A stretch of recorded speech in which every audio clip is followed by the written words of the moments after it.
اللهم لا سهل إلا ما جعلته سهلا وأنت تجعل الحزن إذا شئت سهلا. Alhamdulillah, kita bersyukur kepada Allah Subhanahu wa taala. Rahmat dan rahmatnya kita beriman majlis yang diberkati oleh Allah Subhanahu wa taala. Mudah-mudahan Allah Subhanahu wa taala menjadikan lingkungan kita mendapat rahmat dan berkatan daripada Allah Subhanahu wa taala, insyaallah. Tuan-tuan muslimin dan muslimat yang dirahmati Allah, kita masih lagi membicarakan tentang beriman kepada para malaikat yang menjadikan salah satu daripada rukun iman yang benar, seperti mana yang disabdakan oleh Rasulullah SAW, al-iman antu'mina billah wa malaikatihi wa kutubihi wa rusulihi wal yawmil akhir khairin wa syarr. Dan dalam firman Allah Subhanahu wa taala, amana rasul bima unzila ilayhi min rabbih wal mu'minun kullu amana billahi wa malaikatihi wa kutubihi la nufarriqu baina ahadin minhum wa nahnu lahu muslimun. Itu firman Allah Subhanahu wa taala. Banyak ayat lain yang menerangkan tentang beriman dengan rukun yang disebutkan di dalam Al-Quran atau disebutkan di dalam Sunnah Rasulullah ataupun hadis Rasulullah Sallallahu Alaihi Wasallam. Jadi bila kita membicarakan tentang beriman kepada malaikat, bahawa di kalangan malaikat ini ada yang dikendaki kepada kita wajib mengetahui secara ijmal, mengetahui tentang namanya dan mengetahui tentang tugasnya. Adapun jumlah malaikat ini dia banyak, tidak terkira banyaknya, nak menunjukkan kepada kita bahawa Allah Subhanahu wa taala mampu untuk mengadakan sesuatu yang mungkin tidak terfikir untuk manusia. Yang tidak terfikir bahawa ada di kalangan hamba-hambanya yang Allah Taala jadikan semata-mata mereka ini taat kepada Allah Subhanahu wa taala dan menjalankan apa yang diperintahkan oleh Allah Subhanahu wa taala. Pada minggu yang telah lalu, kita telah membicarakan bahawa Allah Taala telah menjadikan satu kumpulan malaikat yang mana kerjanya apa? Menyebut amin ketika mana seseorang itu di dalam sembahyang. Yang mengaminkan seseorang itu apabila dia membaca dalam surah Al-Fatihah, maka dia akan mengaminkan. Dan kesan daripada mereka yang mengaminkan ketepatan dan amin para malaikat, maka menyebabkan mereka boleh masuk dalam syurga Allah Subhanahu wa taala. Dan hari ini kita nak melihat lagi di antara malaikat-malaikat yang dijadikan oleh Allah Subhanahu wa taala, yang ini dia mempunyai tugas-tugas yang tertentu. Kita berada pada muka surat 279. Di antara malaikat juga ada yang ditugaskan membaca Allahumma Rabbana lakal hamdu. Daripada Abi Hurairah radhiyallahu anhu, An Nabi sallallahu alaihi wasallam qala, idza qala al-imam sami'a Allahu liman hamidah faqulu Allahumma Rabbana lakal hamdu, fa inna man wafaqa qawluhu qawlal malaikati ghufira lahu ma taqaddama min zambi. Rawahu al-Bukhari wal Muslim. Jadi tuan-tuan, ada diriwayatkan oleh Abi Hurairah radhiyallahu anhu, seorang sahabat Rasulullah sallallahu alaihi wasallam yang mulia, dapat gelaran kerana namanya sebenarnya Abdullah, tapi mendapat gelaran ketika mana satu hari dia bertemu nak pergi berjumpa Rasulullah sallallahu alaihi wasallam pada waktu syita, musim sejuk. Jadi pada waktu itu dia melihat ada maknanya anak, ada Hurairah, ada kucing ketun yang kesejukan. Lalu dia memasukkan maknanya kucing itu di dalam baju. Dan apabila bertemu dengan Rasulullah tanya apa? Maka dia sebut bahawa ada anak kucing. Maka Rasulullah pun menggelarkan dengan dia ni dengan Abu Hurairah, iaitu bapa kucing. Kerana dia ni adalah orang yang cukup ihsan dengan binatang. Jadi dan dia ni suka dengan gelaran. Ini sahabat ini tuan-tuan, seorang sahabat yang mulia, yang banyak hafal hadis Rasulullah SAW ketika mana hayatnya, dan ketika mana Rasulullah SAW masih hidup. Jadi Abi Hurairah telah mengatakan bahawa dia telah mendengar Rasulullah SAW bersabda apabila imam membaca Sami'allahu liman hamidah, daripada i'tidal. Kadang kalimah ni dibaca ketika mana i'tidal. Maka hendaklah kamu baca Allahumma rabbana lakal hamdu, kerana sesiapa yang berbetulan bacaannya dengan bacaan malaikat yang juga membacanya, nescaya diampunkan dosanya yang telah lalu. Jadi tuan-tuan muslimin dan muslimat yang dirahmati Allah, rupa-rupanya kita melihat di dalam sembahyang ni banyak perkara-perkara lagi yang tersembunyi yang kita tidak ketahui. Rupa-rupanya di dalam kalimat-kalimat, di dalam perkataan-perkataan di dalam sembahyang itu sebenarnya Allah Ta'ala menjadikan sesuatu yang boleh mengkifarahkan dosa, yang boleh mengampunkan dosa seseorang. Jadi kita tengok hebatnya agama yang dibawa oleh Rasulullah SAW, membawa satu amalan kefarduan yang diwajibkan ke atas umat-umat ini, yang diperintahkan oleh Allah Subhanahu Wa Taala, dengan hanya beberapa perkataan ataupun dengan beberapa kalimat sahaja menyebabkan seseorang itu bila dia sebut dia boleh masuk syurga. Jadi dengan sebab itu tuan-tuan, kita bila sembahyang kita kena memahami dan kena maknanya membaca setiap daripada perkataan yang kita ucapkan di dalam sembahyang itu dengan tepat. Kadang kalau kita melihat ada orang dia baca sambil lewa, dan ada yang tak baca langsung. Kalau baca pun salah, baca tapi salah. Contohnya, kalau dia membaca Sami Allah, dia Sami Allah, Sami'a. Mana Sami'a dia jadi hamzah, jadi dah salah di segi sebutan. Dia sebenarnya ialah Sami'a, Sami Allah.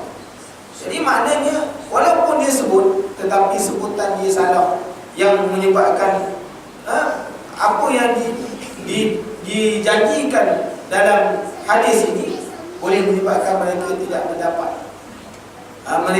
mendapat manfaat daripada perkataan yang mereka sebut. Dan ada juga kita lihat di kalangan orang sembahyang, di antara mungkin kita sembahyang, bila kita sembahyang Sami Allahu liman hamidah, setakat itu kita tidak mengucapkan Rabbana lakal hamdu.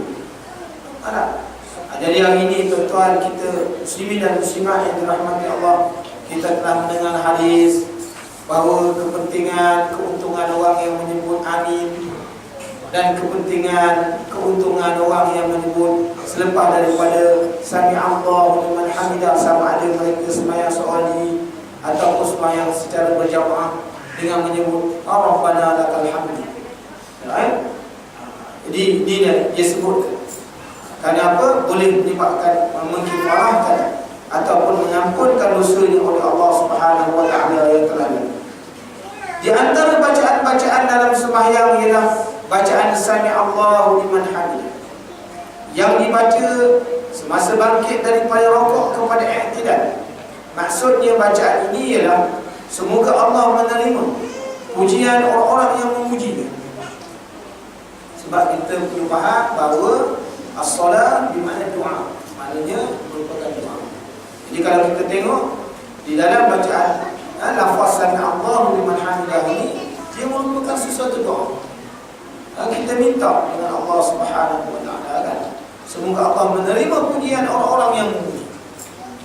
Jadi dengan sebab itulah bila kita baca Rabbana lakal hamdu, Rabbana lakal hamdu, Allahumma Rabbana lakal hamdu, ya Allah ya Tuhan, maknanya terima pujian. Jadi ini perlu maknanya kita melihat kembali dari sudut bacaan-bacaan sembahyang. Walaupun menyebut Sami Allahu liman hamidah ni suatu yang sudah, tapi kalau kita tinggalkan menyebabkan boleh menimbulkan kecacatan. Tuan-tuan muslimin dan muslimat yang dirahmati Allah, dalam satu hadis ketika mana para malaikat ini dia menghisap amalan hamba-hamba daripada umat Nabi Muhammad SAW, ketika mana dia melihat solat, menghadapkan kepada Allah, membentangkan amalan solat seseorang itu kepada Allah Subhanahu wa taala, maka malaikat berkata kepada Allah, ya Allah, inilah sembahyang bulan dan bulan. Sembahyangnya penuh dengan kerosakan, sembahyangnya penuh dengan maknanya kekurangan, sehingga kan dengan sembahyang ini tidak membenarkan dan tak membolehkan dia masuk syurga Allah Subhanahu wa taala. Ya Allah, adakah perlu maknanya dia, adakah mereka ni masuk neraka dengan sebab solatnya tadi? Maka Allah Subhanahu wa taala kata, wahai malaikatku, kau lihat kepada perkara-perkara sunat, sama ada solat sunatnya, bacaannya, tak dalam sembahyang ni ada amalan bacaan sunat, ada perbuatan sunat. Kalau lihat ada tak dilakukan, kalau ada maka kau tutupkan segala kekurangan atau kecacatan di dalam solat dia itu dengan sebab melakukan perkara-perkara sunat. Jadi ini nak tunjuk kepada kita tuan-tuan, dalam bab sunat ni kita tak boleh ambil ringan. Nah, ada orang sujud pun tak baca apa, tak.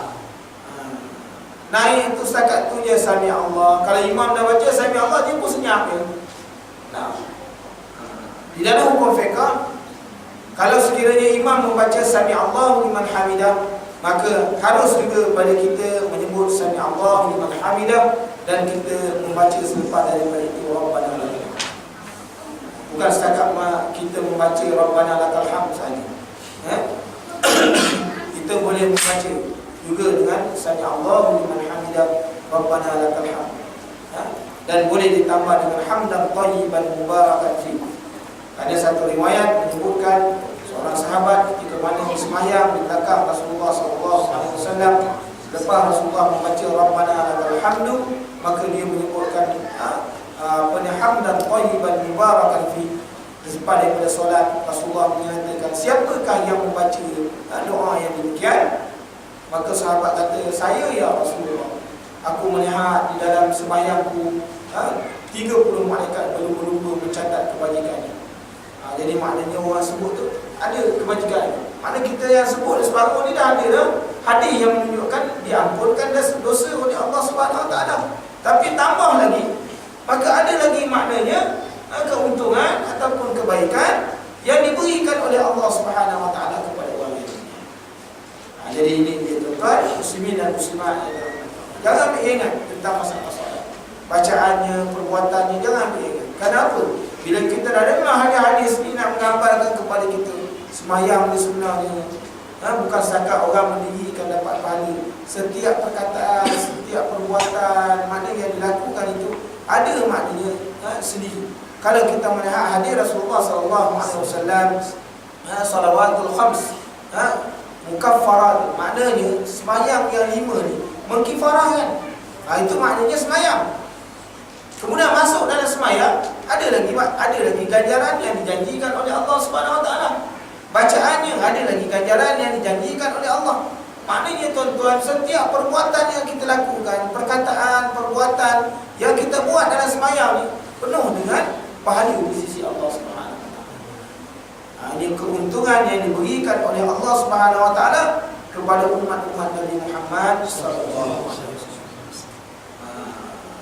Yang lain kalau kita sebut kelebihan umat Nabi Muhammad ni memang dah jelas dah. Disebut oleh Sayyidina Adam. Nabi Adam menyebutkan umat Nabi Muhammad ni diberikan 4 kelebihan yang tak ada pada umat-umat yang terdahulu. Bagaimana umat Nabi Muhammad ni diberikan 4 kelebihan?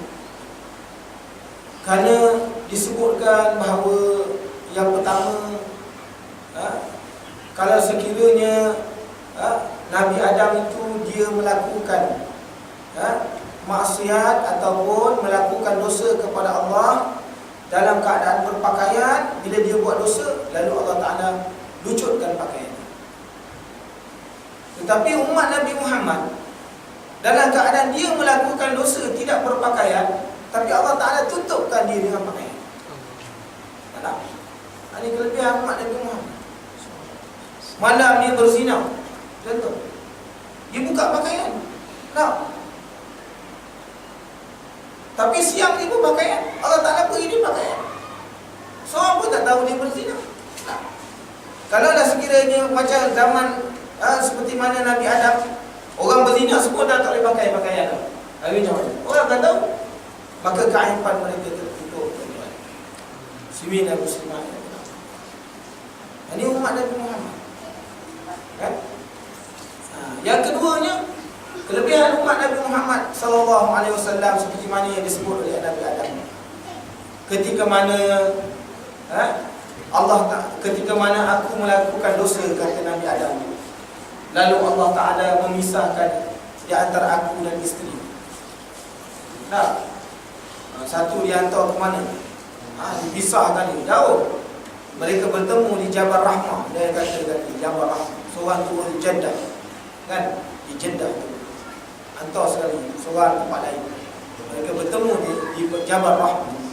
Sebab dinamakan Jabal Rahmah. Mari pula orang pergi belak tu, dia lukis love. Habis batu-batu tu semua diukir lah ke? Dia tahu nama-nama. Ini benda khurafat, tuan-tuan. Jangan kita buat benda-benda yang macam ni. Macam-macam tulisan kita pergi kat Jabal Rahmah, termasuk tulisan orang Melayu, orang Melaka pun dia. Jadi ni benda-benda khurafat. Dia kata kalau tulis dekat batu-batu ni, jodoh panjang. Khurafat. Boleh jadi syirik kepada Allah Subhanahu Wa Taala. Kan? Jadi kita jangan buat benda-benda yang macam ni. Kita tengok pelik tu. Kalau dekat batu yang ditegak, dah sampai tak ada ruang nak tulis lah. Maknanya kalau orang datang, dia kena bawa little paper, padam, dia boleh tulis. Atau ambil satu kertas hafal. Dah tak ada ruang lah. India punya tulisan ada, Pakistan ada, Malaysia ada, kan? Arab ada, semua, Inggeris ada, semua ada. Betapa jahilnya manusia ketika mana mereka beribadat kepada Allah Subhanahu.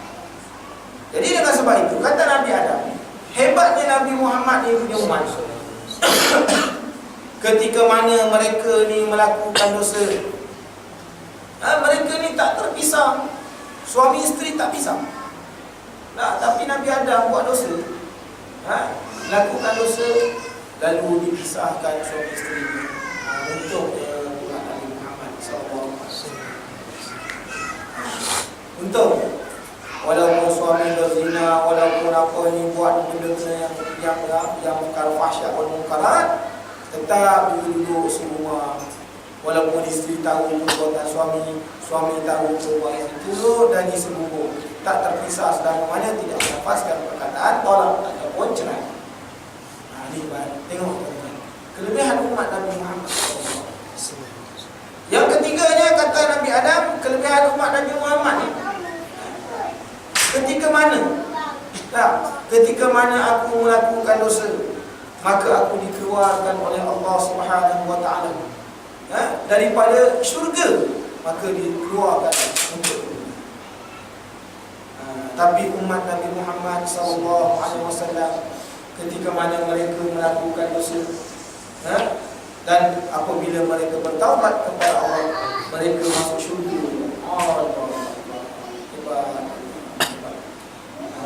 Inilah hebatnya umat Nabi Muhammad SAW.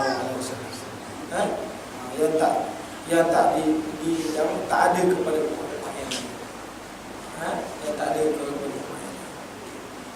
Kemudian umat Nabi Muhammad ini, kalau Nabi Adam tu dijadikan nak bertaubat di Mekah je. Di Mekah ialah tempat untuk dia bertaubat. Tetapi umat Nabi Muhammad SAW, kalau mereka melakukan dosa, di mana-mana kalau mereka bertaubat, nasib Allah Ta'ala akan terima taubat.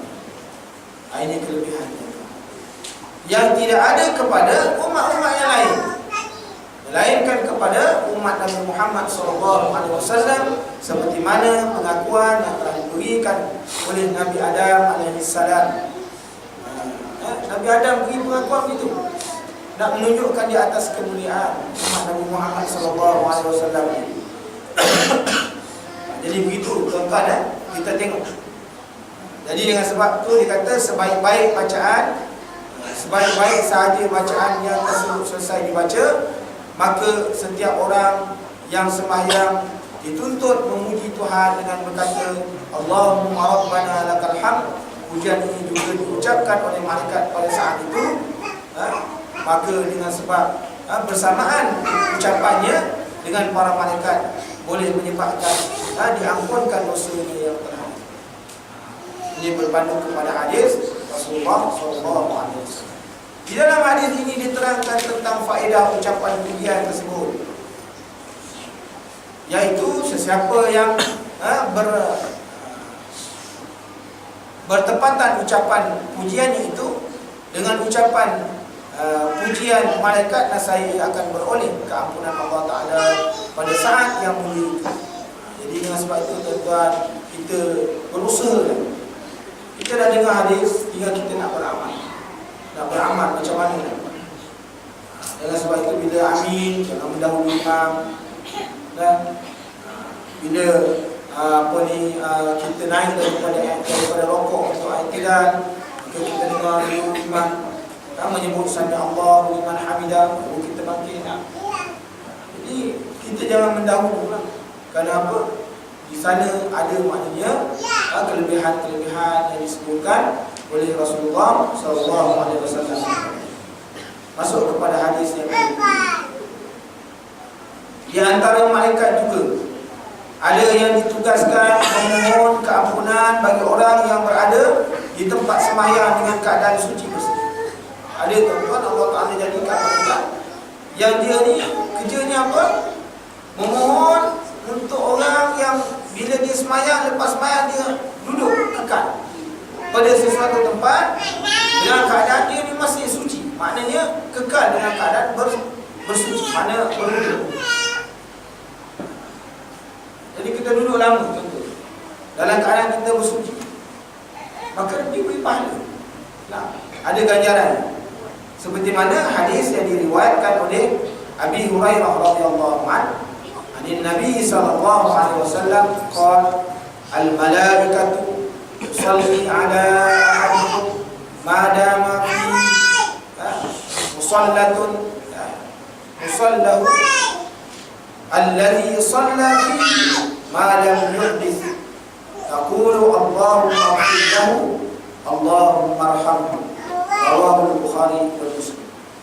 Jadi Rasulullah sallallahu alaihi wasallam sentiasalah malaikat itu berdoa. Tuan, malaikat berdoa ni bukan macam kita berdoa.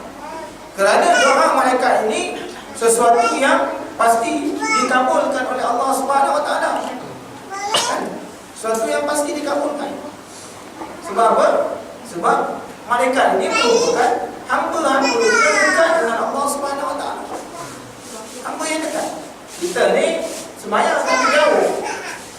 Walaupun kita sembahyang jauh kita. Sebab bila kita sembahyang macam-macam kita ingat. Walaupun sembahyang itu maknanya tujuannya adalah untuk mendekatkan diri dengan Allah. Walaupun kita berdoa, tujuannya bila Allah Ta'ala sebut wa idza sa'alaka ibadi anni fa inni qarib, bila maknanya orang itu bertanya kepada kamu ya Muhammad, katakan aku dekat dengan mereka. Tapi bila kita berdoa, kita pun jauh dengan Allah. Sebenarnya doa itu menunjukkan atas kita dekat dengan Allah. Doa, bila kita doa, kita rasa dekat. Kita tak merasakan diri kita ni hampir dengan Allah Subhanahu wa taala. Tapi para malaikat ini memang betul. Dia hamba yang dekat kerana dia bersih daripada segala dosa. Dengan sebab itu doa mereka daripada malaikat ini diterima oleh Allah Subhanahu wa taala. Diterima oleh Allah. Jadi bila kita melihat dalam keadaan yang demikian, hendaklah maknanya kita rasa gairah. Gairah ni maksudnya mesti ada semangat. Semangat tuan-tuan. Dengar hadis-hadis ni. Dengar hadis-hadis Rasulullah SAW yang demikian, kelebihan, keuntungan yang sebut dalam sebut fadail, keuntungan-keuntungan orang yang mendirikan solat. Tidaklah ada dalam keadaan kita ni Pertama gairah, yang keduanya perasaan cemburu. Macam mana ni kata gairah ni? Mana kalau dengar hadis seperti apa ni kalau buat itu gairah. Kalau boleh buat di depan ni, mesti ada sifat cemburu. Tengok orang duduk lama dalam masjid, mereka beriktikaf, kita kena rasa cemburu. Aku ni urutnya asyik mengagar ambil, kena rasa cemburu. Orang ni boleh duduk lama dalam masjid 2-3 jam, kita duduk tak sampai 3 minit kan, dah keluar balik. Keluar tu pun ambil udara dulu kan? Ambil udara dulu. Dah ambil udara tu baru masuk balik. Itu ini dah muslimah. Jadi kita lihat mesti ada maknanya sifat cemburu tu. Kerana bila disebut oleh Rasulullah SAW, malaikat sentiasa berdoa untuk orang, seorang kamu selama ia berada di tempat ia sembahyang padanya, selagi ia tidak berhadas, iaitu mereka memohon dengan berkata, ya Tuhanku, ampunilah dosanya, ya Tuhan kami, berilah rahmat kepada-Nya. Tuan, kalau kita dengar macam ni kan, hadis-hadis macam ni, para sahabat radhiyallahu anhum, mereka dengar ni, mereka berlumba-lumba ni kan, mereka berlumba-lumba kan. Seorang sahabat, seorang tabi'in namanya Sa'id bin Musayyib, seorang tabi'in, dia didengar hadis Rasulullah SAW tentang kelebihan orang yang duduk saf pertama. 40 tahun dia datang sembahyang berjamaah, tidak pernah dia melihat tapak kaki orang lain.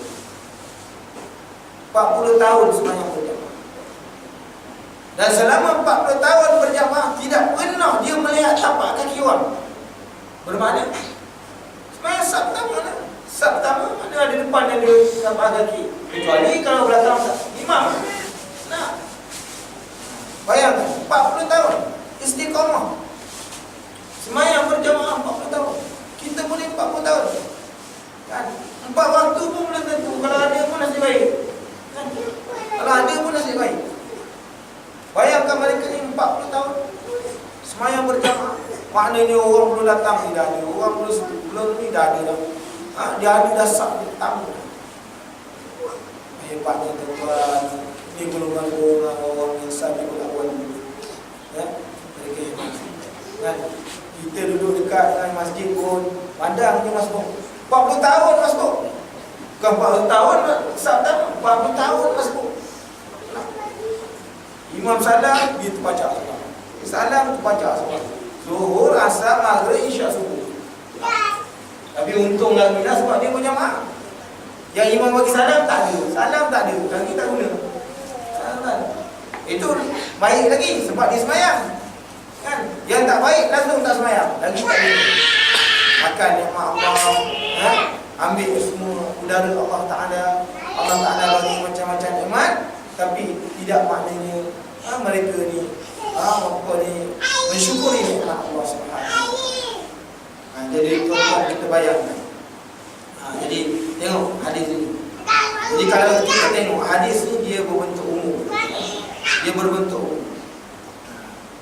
berbentuk umum, maknanya persoalannya di mana? Sudah tentulah kalau dilihat dari sudut keafdalan, hadis ini sudah tentu Rasulullah fokusnya dalam masjid. Sebab apa? Sebab pada zaman Rasulullah ni tidak ada musalla, dia tak ada surau. Zaman Rasulullah semua masjid, kecil pun masjid. Sebab apa? Masjid itu dibina pada tanah Allah. Bangunan itu dibina tanah Allah. Jadi kalau kita pergi di Khandaq kan, kita tengok masjid Sayyidina Umar, Sayyidina Abu Bakar, semua ada 7 masjid kan, ada dekat-dekat ni masjid. Semua tarafnya masjid, masuk dalam tahiyatul masjid. Maknanya bagaimana kepahaman para sahabat radhiyallahu anhu membina maknanya masjid walaupun kecil. Walaupun kecil. Kenapa dengan membina masjid ni? Walaupun tak boleh bina satu bangunan. Kata Rasulullah SAW, sekiranya kamu tak mampu membina maknanya sebuah masjid, Walaupun maknanya kamu memberi hanya maknanya sebesar sangka burung. Sangka burung maknanya sebesar tu kamu menginfakkan harta untuk membina masjid, maka kamu akan dapat pahala. Akan dibinakan maknanya mahligai di dalam syurga Allah. Ada kepentingan dari sudut orang yang mendirikan masjid, wakafkan harta mereka untuk membina masjid. Jadi kalau kita lihat fokusnya ialah masjid. Kenapa? Pada zaman Rasulullah SAW tidak ada musola, dan kelebihan itu disebut masjid. Dengan man banallah masjidan. Siapa yang membina satu binaan, iaitu masjid, binaan masjid. Jadi dia tak ada man bana musola, tak ada. Jadi semuanya pada zaman itu semuanya masjid. Walaupun besar ni tapi masjid. Seseorang yang menahan diri sebagaimana yang sedia kita ketahui adalah satu ibadah yang mempunyai kelebihan-kelebihannya yang tidak terhitung, maka tempat sembahyang juga mempunyai penilaian yang tinggi. Ada seperti mana orang mendirikan solat, tempat dia mendirikan solat juga adalah suatu tempat yang mulia. Satu tempat yang mulia. Seseorang yang menahan dirinya duduk di tempat sembahyang sesudah ia mengerjakan sembahyang dengan keadaan suci daripada hadas dan suci daripada sebab-sebab yang mendatangkan dosa, duduk dalam masjid. Kadang dia tak berhadas pun, tapi duduk sembang. Sembang tu cerita macam-macam.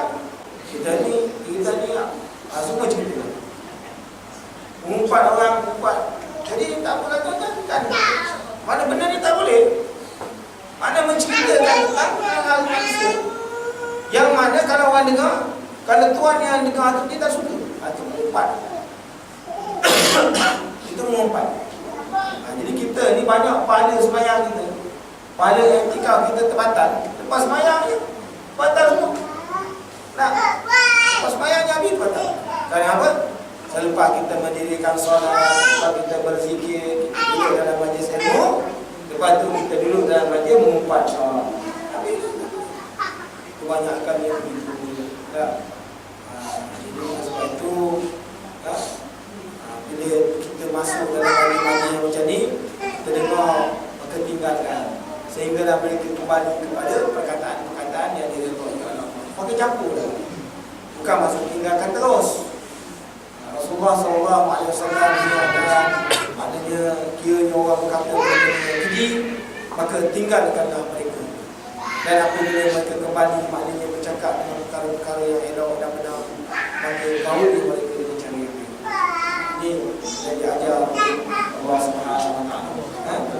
Dan dengan keadaan suci daripada hadas, maka ia sentiasa didoakan oleh malaikat yang bertugas untuk itu.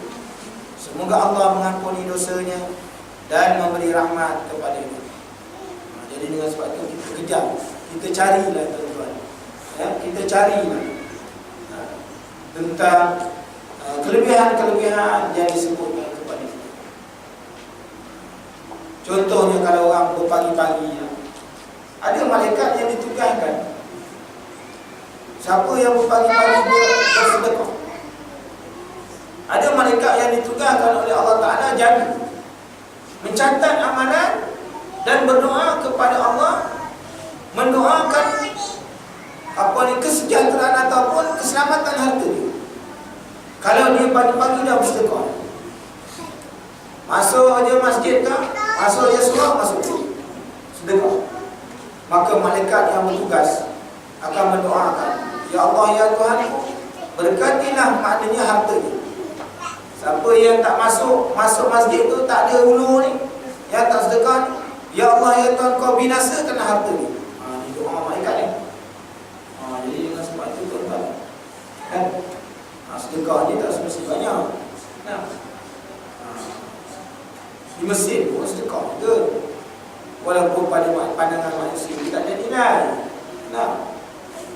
Yang kita mampu itu, itu. Tapi kita masih lagi dapat, maknanya doa para malaikat pada waktu itu. Jadi dengan sebab itu tuan-tuan, ini kelebihan orang yang bersedekah. Sebab saya tengok waktu saya kecil, masa umur ada darjah 1 lagi, di kampung kami tu ada maknanya seorang guru. Dia ni guru Quran. Dia guru Quran. Bila kami pergi sekolah, dia duduk kat sempang. Sempang nak masuk rumah saya tu, ada rumah sebelah rumah tu sekadar. Dan di beda lain lah. Dulu rumah-rumah orang dulu, rumah papan depan dia ada pangkin. Mana turun daripada rumah tu ada pangkin. Ada dia orang dulu. Kalau dia mengajar Quran, sebab itu dia mengajar. Orang datang baca pagi. Jadi pagi-pagi kerja dia apa dia? Dia duduk kat tepi jalan, kat sempang. Selekor tu duduk. Siapa saja datang, di mesin. Di mesin dulu tuan-tuan, boleh beli nasi lemak. Dia di mesin dulu, nasi lemak boleh beli. Oh, kalau dapat nak di mesin, mak bagi di mesin, kita dapat hasil mesin. Dan seterusnya, oh dapat makan nasi lemak, ada air. Oh, itu dah besar. Maknanya mewah lah kita. Terutama dia buat itu, iaitu pada hari Jumaat. Hari Jumaat dia ni, kadang-kadang dia genggam dia. Dia syirik kan? Kita tengok dulu pemahaman mereka tentang beramal ni. Mereka maknanya melaksanakan kepahaman yang mereka tahu dalam bentuk perbuatan. Ada? Kalau kita tak boleh macam itu tuan-tuan, sekurang-kurangnya kita dengar hadis Rasulullah SAW, sebaik-baik sedekah dan seafdal-afdal sedekah ialah kepada ahli keluarga. Kalau tak boleh nak sedekah pada orang ke, kepada manusia lain, sedekah nak pergi berjihad ke, tapi jangan kita meninggalkan sedekah yang paling afdal, iaitu kepada ahli keluarga. Anak-anak pergi sekolah kan ada duit pun tak apa. Bagi dia duit. Kerana itu sedekah. Sedekah itu dia lebih afdal dan besar pahalanya daripada kita sedekah yang lain. Kita tak bagilah orang, tak apa. Anak kita bagi. Kerana sedekah pada ahli keluarga. Tuan-tuan boleh rujuk dalam kitab apa ni, yang ditulis oleh Dr. Al-Bakri. Dr. Al-Bakri. Jilid yang ketiga dan 4, afdal sedekah. Mausu'at. Apa dia mausu'at? Kitab mausu'at. Jadi nak tunjuk kelebihan.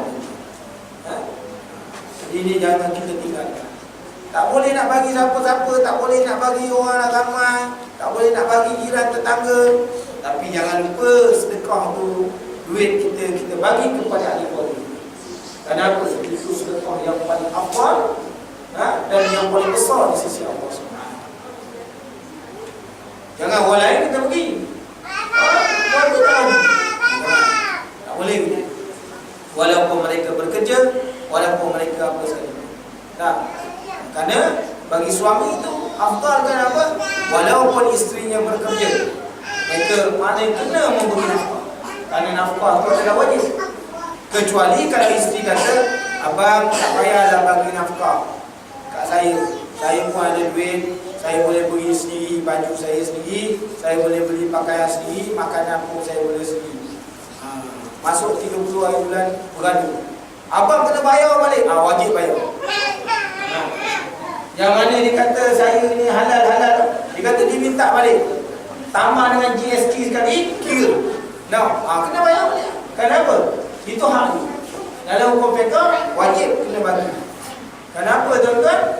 Kerana itu merupakan hak bagi wanita. Tadi dia cakap halal, masa baik. Masa bergaduh dia kata aku tak halal. Bayar balik, bayar.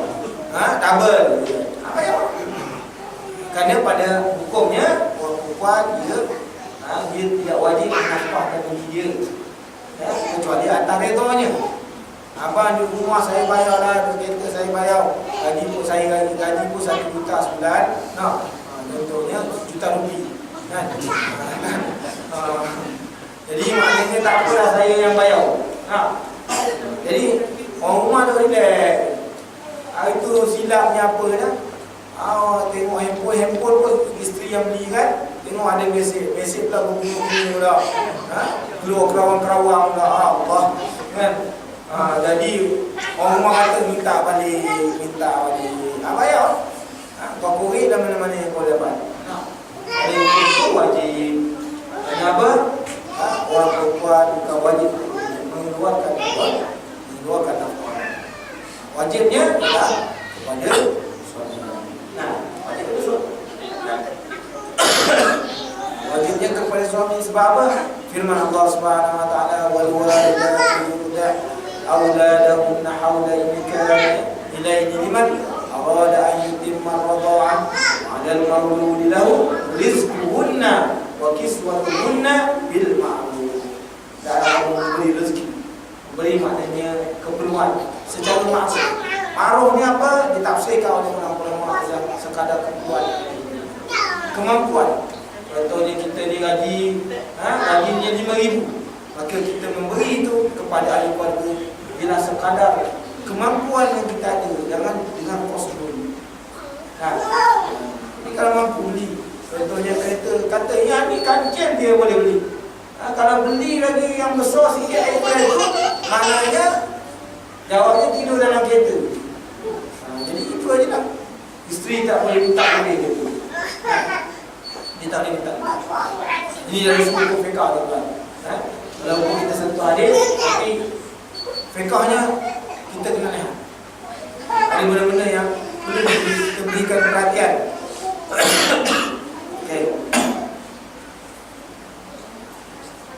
Hadis ini membayangkan bahawa orang-orang yang beribadat ada di antaranya yang mengerjakan ibadat dengan sempurna dan ada pula yang kurang sempurna. Maka golongan yang pertama layak menerima rahmat Tuhan dan golongan yang kedua pula berhajat kepada keampunan. Kita bila kita ibadat, ada orang yang ibadat memang ibadatnya baik, semayangnya bagus, khusyuk, kan? Bila Allah Ta'ala sebut qad aflahal mu'minun alladzina hum fi salatihim khashi'un, untunglah orang yang mukmin apabila dia khusyuk dalam sembahyang. Kita sembahyang ni ramai-ramai, bukan semua yang khusyuk, kan? Ni dah malam, imam baca panjang pula. Imam ni kan dia mengajar lewat, baca panjang pula tu dia bercakap. Imam pun baca panjang pula. Imam ni tak faham, pecat dia. Dia semayang, dia bercakap. Ada semayang itu. Ada yang saja imam baca semayang, menarik sehingga dia semayang dia khusyuk. Ada orang begitu, ada orang yang tidak begitu. Jadi maknanya dalam doa, dalam hadis ini menyebutkan Allahumma ighfir lahu. Ada orang yang berhajat kepada yang semayang ni cacat, yang banyak kekurangan. Mereka ni berharap kepada keampunan Allah. Bila duduk dalam masjid, banyak buat perkara-perkara yang dilarang, mengumpat, mengata orang, fitnah, keji dan sebagainya. Maka bila dia duduk lama dalam masjid, orang ini dia berhajat kepada keampunan. Tapi orang yang duduknya pada jauh daripada perkara-perkara dan mungkarat, mereka ini berhajat rahmat Allah Subhanahu, kan?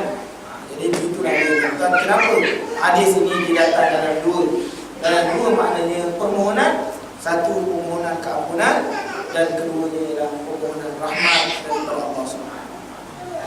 Jadi mudah-mudahan kita memahami tentang tuntutan hadis ini. InsyaAllah akan bicarakan lagi ada hadis yang berkenaan dengan pilihan dan para pengajar yang dijadikan khusus oleh Allah Subhanahu wa taala, yang memohonkan kerahmatan dan keampunan untuk apa ni, umat Nabi Muhammad sallallahu alaihi wasallam. Rasulullah sallallahu alaihi wasallam telah berwasiat kepada Siti Fatimah,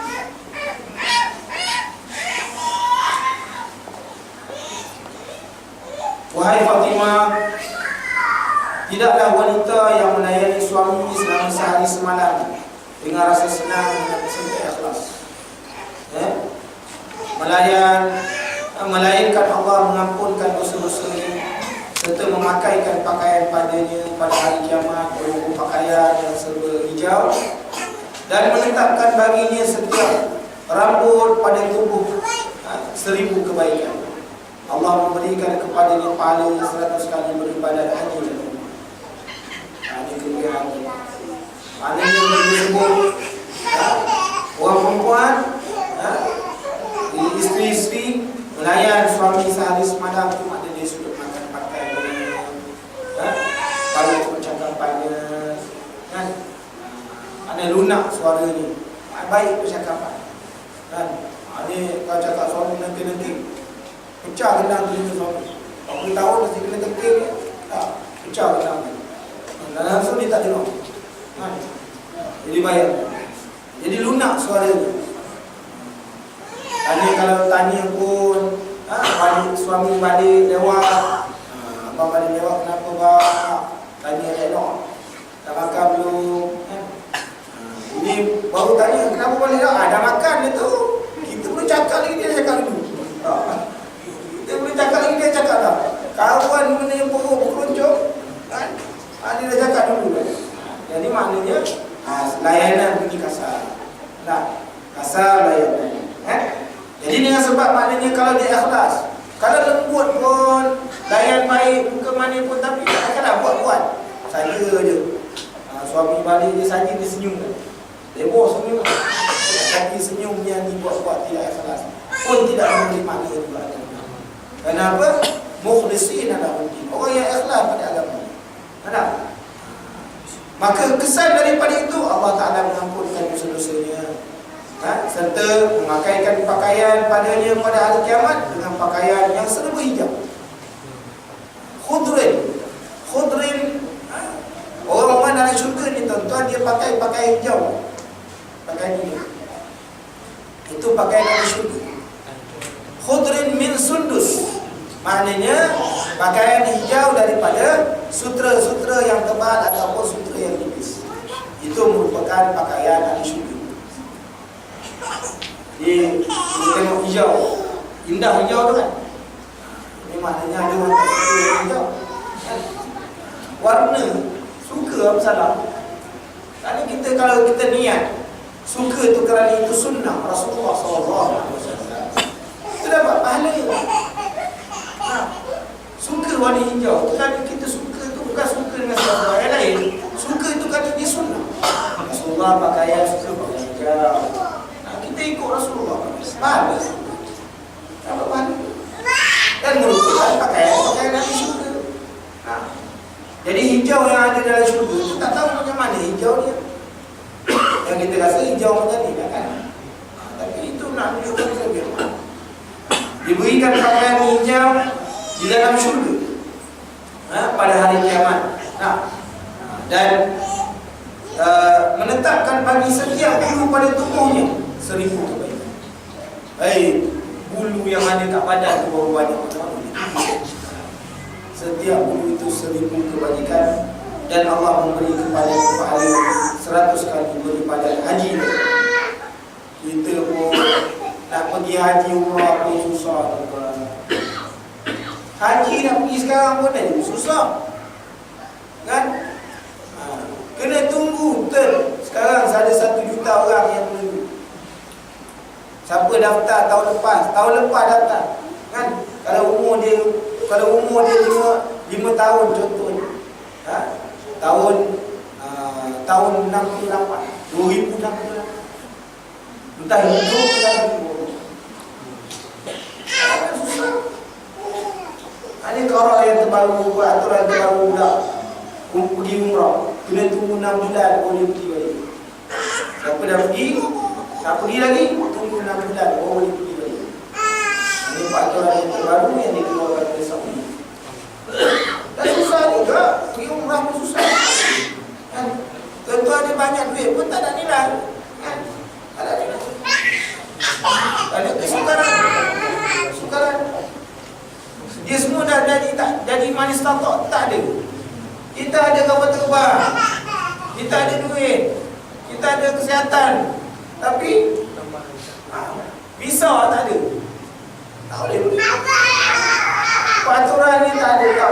tak membenarkan, tak boleh pergi. Jadi tuan-tuan, akhir zaman kita nak lihat kesukaran ini. Nah, dengan berbagai-bagai peraturan. Dan sekarang ni pula dengan berbagai-bagai peraturan yang dibuat oleh Saudi, ya, seolah-olah satu perkara yang kita nak lihat, kita nak mengekang, nak mengekang maknanya orang daripada masuk, nak beramal jadi susah, kan? Mereka melarang orang pergi ziarah makam Rasulullah SAW. Orang nak semayang di Rawah dia ada, nak berdoa dia ada. Kadang-kadang dia ada tu sebab tak faham pun satu kita. Tapi kita baru nak semayang, roh, telah barrah dia kata. Nanti lain kita kata, telah barrah. Baru ditembak lagi begitu. Ini bayang tuan-tuan. Kita dulu baru nak semayang. Ya Allah, rakaatain khalas. Kita baru belum 2 rakaat lagi. Nak khalas macam mana? Kita nak semayang jadi susah. Kita nak ziarah Rasulullah dah susah. Kita tidak boleh dikata ini bid'ah. Kita nak berselawat dia kata bid'ah. Ini semua bid'ah. Bid'ah ada je. Ya. Saya dengar baru-baru ni saya pergi umrah. Saya dengar bila orang tanya dalam satu rancangan TV, dia kata, Fadilatul Syekh, bagaimana hukumnya orang berselawat dengan lain-lain selawat selain daripada selawat yang diajar oleh Rasulullah SAW? Dia kata bid'ah, khalas. Dia bid'ah. Jadi buat Wahabi ni, dia tak mahu. Contoh belajar, baca sejarah Wahabi. Baca sejarah Wahabi. Apa kaitan Wahabi dengan kerajaan Saud? Dan bagaimana pengaruh orientalis masuk ke dalam. Jadi kalau kita baca tentang sejarah Wahabi, Muhammad bin Abdul Wahab, dia ni akidah dia tersasar. Dia kahwin mut'ah. Mut'ah ni dalam satu hari tu 2 orang terus. Dan bukan dengan orang Islam, dengan orang Inggeris. Nampak dah syok kahwin, tambah lagi sebulan. Lepas tu kahwin pula dengan seorang perempuan yang ejen Yahudi. Kahwin secara mut'ah juga. Kalau kita baca sejarah, bagaimana penilaian Wahabi. Ini yang sebab mereka mengatakan mereka dah maknanya pokok salafi yang pegang Quran dan hadis. Sebenarnya bohong. Itu sebabnya ini tahlil bid'ah, ya, merawat kubur ni bid'ah. Ini semua bid'ah belaka. Kita pergi bid'ah belaka dia. Jadi kita bayang. Inilah yang menguasai Saudi sekarang. Ya. Kita boleh selawat-selawat ini kata bid'ah. Jadi kita bayangkan, sedangkan dibuat macam selawat tip, ya, selawat tip itu Rasulullah ajar pada Sayyidina Ali. Apa itu bid'ah? Kita bayangkan berselawat dalam bentuk apa sekalipun, jadi lebih pahala. Kan? Lebih pahala. Jadi kita bayangkan. Jadi kita kena baca pada sejarah ini. Supaya ada satu buku yang ditulis yang terbaru ni tentang darah Wahabi. Kita kena baca. Buku ni ditulis seorang-seorang yang selalu membentangkan tentang ini dalam Quran. Kita tengok, kita akan baca sejarah Wahabi macam mana dan apa dia, cara kita nak mengenal Wahabi dalam masyarakat kita, supaya kita memahami semuanya. Pahaman Wahabi adalah satu pahaman yang cukup baik. Dia sama manusia. Kadang Wahabi ni waktu Muhammad bin Abdul Wahab ni, dia menguasai Najd. Dia membunuh orang Islam. Siapa yang kata Wahabi kafir, terus bunuh. Itu sebabnya kalau tuan-tuan belajar mengkaji tentang peperangan yang berlaku di Afghanistan. Taliban dan Mujahid itu dia berbeza. Mujahid Afghanistan itu ialah orang yang berpegang kepada ahli sunnah. Taliban ni tuan-tuan, ni pokok ni lah, pokok Salafi ni. Itu yang tak pakai buka tembak, tak taat tu semua. Ini gitu, ada gitu. Ada bahaya. Kita kata Taliban tu bagus. Oh Taliban, engkau Allah Akbar. Rupanya buat ni. Kita tak mengkaji, tak mengkaji perjalanan. Sebabnya Mujahid Afghanistan, kenapa dia boleh mengalahkan apa ni Rusia? Kerana mereka ni berjuang memang berdasarkan kepada Al-Quran dan Sunnah Rasulullah SAW. Mereka ketika mana mengalahkan tentera-tentera Rusia ni, mereka beramal dengan satu hizib namanya Hizib Bahar. Hizib Bahar ni merupakan satu wirid yang dihimpunkan oleh ulama-ulama berpandu pada hari-hari Rasulullah SAW. Mereka amal. Mereka waktu berjihad ni, Hizib Bahar ni dibaca setiap hari, setiap hari dan malam. Dengan sebab tu Allah Ta'ala beri kekuatan kepada mereka, sehingga disebutkan ketika mana mereka berperang, memang malaikat Allah Ta'ala dihantar. Sehingga orang Rusia ni ketika mana yang terlibat dalam perang, kami melihat tentera-tentera yang berbaju hijau ni.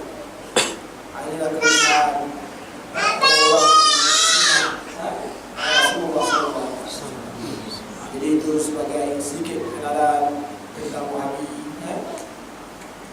supaya kita memahamilah aliran-aliran yang ada.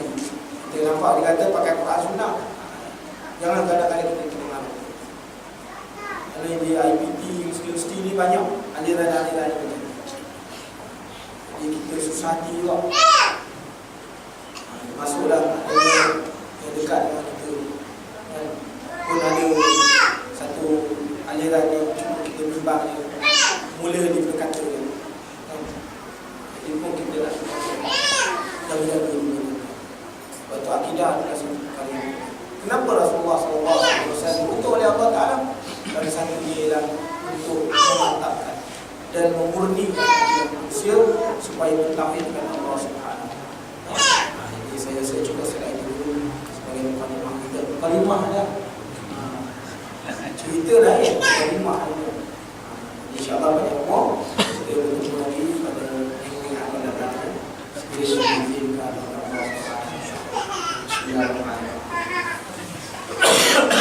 Alhamdulillahirabbil alamin. Wassalatu wassalamu ala asyrafil anbiya'i wal mursalin wa ala alihi wa sahbihi ajma'in. Allahumma zidna wa la tanqusna.